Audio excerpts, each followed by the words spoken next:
జ్ఞానం మీ భవిష్యత్తును నిర్మిస్తుంది. డిజిటల్ ప్రపంచంలో మీ విజయానికి మార్గదర్శి. ఇక్కడ మీరు నేర్చుకుంటారు, ఎదుగుతారు. Digital path with Ajay. Learn and grow and move forward. Just 24 గంటలు. అసలు ఆలోచించామా ఎప్పుడైనా? ఇంత తక్కువ టైంలో ప్రపంచంలో ఎన్ని జరిగిపోతాయో? కొన్ని చోట్ల విజయాలు, కొన్ని చోట్ల వివాదాలు, మరికొన్ని చోట్ల కొత్త కొత్త ఆలోచనలు. ఇవన్నీ ఒకే రోజున జరిగినప్పుడు మనకు కనిపించే ఆ పిక్చర్ ఎలా ఉంటుంది? సరే, ఈరోజు మనం ఏం చేద్దామంటే ఫిబ్రవరి 24, 2026 అనే ఒక రోజును తీసుకుందాం.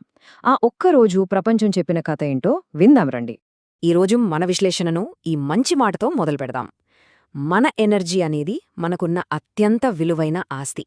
ఇది కేవలం మన ఒక్కొక్కరికి కాదు, దేశాలకు, సమాజాలకు కూడా అచ్చుగుద్దినట్టు సరిపోతుంది. ఈరోజు మనం చూడబోయే సంఘటనలు స్పోర్ట్స్లో గెలుపు దగ్గర్నుంచి ఇంటర్నేషనల్ టెన్షన్స్ వరకు చూస్తే అర్థమవుతుంది మానవజాతి తన శక్తిని పురోగతి కోసం ఎలా వాడుతుందో, లేదా కొన్నిసార్లు అనవసరమైన గొడవల కోసం ఎలా వృధా చేస్తుందో. ఈ రోజు కథను మనం 4 భాగాలుగా చూద్దాం. ఫస్ట్, పర్సనల్ టాలెంట్కు దక్కిన గుర్తింపు. నెక్స్ట్, సమాజ భవిష్యత్తు కోసం వేస్తున్న అడుగులు. ఆ తర్వాత దేశాల మధ్య రిలేషన్స్ ఎలా ఉన్నాయి. ఇక చివరగా వీటన్నిటికీ బేసైన ప్రకృతి, నాలెడ్జ్ గురించి తెలుసుకుందాం. ఓకే, మనం మొదటి చాప్టర్లోకి వెళ్ళిపోదాం. ఇక్కడ హ్యూమన్ స్పిరిట్కి, పట్టుదలకి దక్కిన గౌరవాన్ని చూద్దాం. ఆ ఒక్కరోజు నిజంగా ఎన్నో సక్సెస్ స్టోరీస్కి అడ్డాగా మారింది. ఫర్ ఎగ్జాంపుల్, ఛత్తీస్గఢ్లో ట్రైబల్ పిల్లల చదువు కోసం రాత్రి పగలు కష్టపడిన డాక్టర్ బుద్రీటాటి గారిని తీసుకోండి. ఆయనకు దేశం గర్వించే పద్మశ్రీ అవార్డు దక్కింది. అంటే ఎక్కడో మారుమూల ప్రాంతంలో చేసే సేవ కూడా ఎంత పెద్ద గుర్తింపొచ్చిందో చూడండి. ఇక స్పోర్ట్స్ విషయానికొస్తే అక్కడ కూడా మనవాళ్లు అదరగొట్టారు.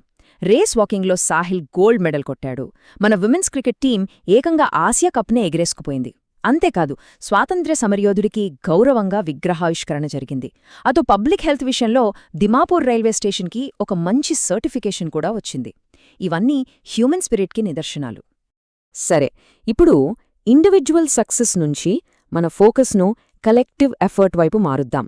అంటే అందరం కలిసి భవిష్యత్తును నిర్మించే ప్రాజెక్టులు ఎలా రూపుదిద్దుకున్నాయో చూద్దాం. ఈ నంబర్ చూడండి, 82 కిలోమీటర్లు. ఇది జస్ట్ ఒక దూరం కాదు. ఢిల్లీ మీరట్ మధ్య ప్రయాణ సమయాన్ని చాలా వరకు తగ్గించబోయే మన దేశంలోనే మొట్టమొదటి రీజనల్ ర్యాపిడ్ ట్రాన్సిట్ సిస్టమ్ పొడవిది.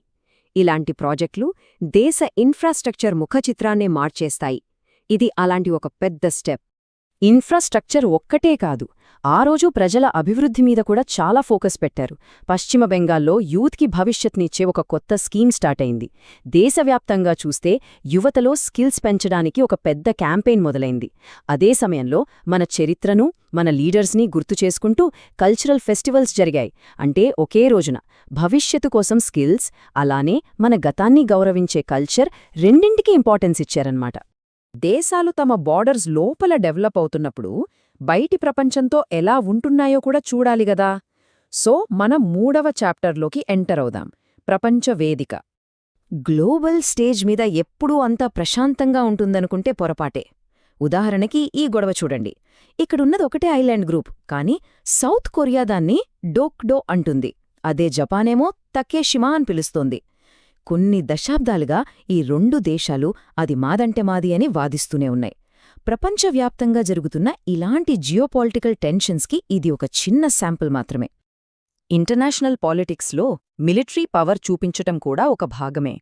అదే రోజున ఇరాన్ తన సయ్యాద్ 3G మిసైల్ను సక్సెస్ఫుల్గా టెస్ట్ చేసింది. ఇలాంటి చర్యలు ఒక దేశం తన టెక్నికల్ పవర్ని ప్రపంచానికి చూపించటమే కాదు, గ్లోబల్ పాలిటిక్స్లో కొత్త ఈక్వేషన్స్కి దారితీస్తాయి. ఇంతకీ ఈ మనుషుల కార్యకలాపాలన్నిటికీ ఆధారమేంటి? ప్రకృతి, మనకున్న జ్ఞానం.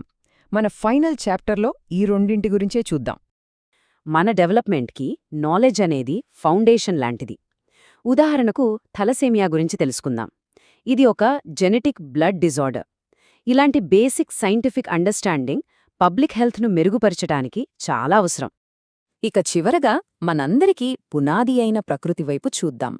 ఆ రోజు న్యూస్లో నదులు, చిత్తడి నేలలు, వన్యప్రాణుల గురించి కూడా టాపిక్స్ వచ్చాయి. జాగ్రఫీలో ఒక నది ఉపనది గురించి, కేరళలోని ఒక ముఖ్యమైన వెట్లాండ్ పరిరక్షణ గురించి, అలాగే టైగర్ కన్జర్వేషన్ కోసం ఒక కొత్త ప్రోగ్రాం గురించి. ఇవన్నీ వేర్వేరుగా అనిపించినా మన గ్రహం యొక్క ఆరోగ్యం ఈ చిన్న చిన్న సిస్టమ్స్ అన్నిటిమీదే ఆధారపడి ఉందని గుర్తుచేస్తాయి. చూశారు కదా, ఒకే రోజులో ఒకవైపు మానవతా సేవకు గుర్తింపు, మరోవైపు మిలిటరీ పవర్ షో. ఒకవైపు భవిష్యత్తు కోసం భారీ కన్స్ట్రక్షన్స్, మరోవైపు వందల ఏళ్లనాటి గొడవలు. క్రియేషన్, కాన్ఫ్లిక్ట్, ప్రోగ్రెస్, ఎన్విరాన్మెంట్ అన్నీ ఒకే 24 గంటల ఫ్రేమ్లో ఇమిడిపోయాయి. ఇది కేవలం ఫిబ్రవరి 24, 2026 నాటి కథ మాత్రమే. మరి ఈ రోజు, ఈ క్షణంలో మనం అందరం కలిసి ఏ కథను రాస్తున్నాం? ఒక్కసారి ఆలోచించండి.